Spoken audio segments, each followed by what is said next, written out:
Raw Sports Talk. I'm Chris, and this is going to be an NHL edition. And in this NHL edition, we are talking about the top 5 teams of the 1990s. One of the very first Stanley Cups that I can remember watching was when the Pittsburgh Penguins were playing in 1990-91, and then they went back-to-back and they won it in 91-92.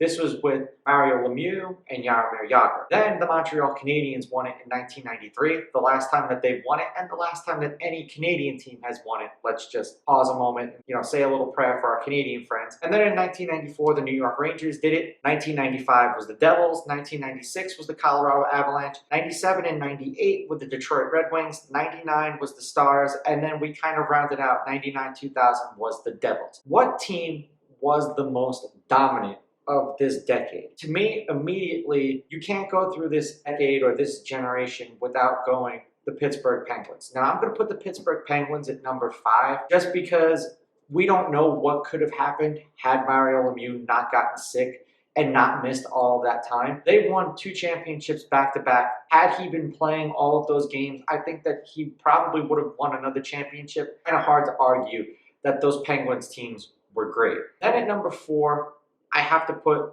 the Colorado Avalanche. This is when they kind of just said F you to the Montreal Canadiens and they traded for Patrick Waugh. And then Patrick Waugh went to the Colorado Avalanche, and he didn't win 2 in the 90s, but he did win 2 Stanley Cups with the Colorado Avalanche. Then at number 3, I have to put, and this is probably going to be somewhat of an unpopular opinion, but at number 3, I'm going to put my New York Rangers. They only got 1 Stanley Cup, but they were great. They were always in the playoffs. The Eastern Conference was stacked with the Philadelphia Flyers, the New Jersey Devils, Pittsburgh Penguins when Mario Lemieux was healthy. So my number 2 team is going to be the New Jersey Devils. This is right when Martin Brodeur started his upward tick into superstardom, and we all know how great he is now. He's the all-time wins leader in the NHL for goaltenders. This is when the New Jersey Devils dynasty started to begin. We're splitting hairs here. We can go, he got 2 cups in the 90s because they had 1 in 95, and then they won 1 in 99-2000. So this is pretty much where this decade goes. And I give the Devils the number 2 slot on this one, mainly because they weren't quite as strong yet in this decade as the number 1 team. Now, they were a great team with Scott Niedermayer and Ken Daneyko and Scott Stevens and Martin Brodeur, John McClain.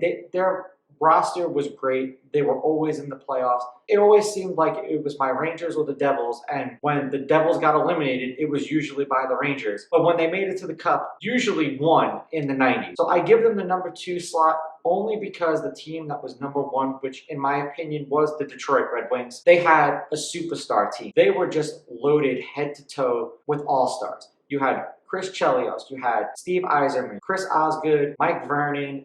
At one point, they had Dominik Hasek, Nicholas Lidstrom. The names just can go on and on and on for Hall of Fame players. And this is kind of where the Red Wings and the Devils both started to peak at the same time. You could be splitting hairs right here for who dominated the 90s more. But the Detroit Red Wings recently ended a streak that was like 25 years in the making of consistently making the playoffs. You don't get there by being good. You get there by being great. The Detroit Red Wings have to be my number 1 team. I know it hasn't been good for Red Wings fans since. I know that dynasty and that team knows what it takes to win. They just have to get the right pieces in place. Let me know what you guys think of my top 5 1990s NHL dynasties in the comments below. Do you agree with who I have number 5? Do you agree with who I have number 1?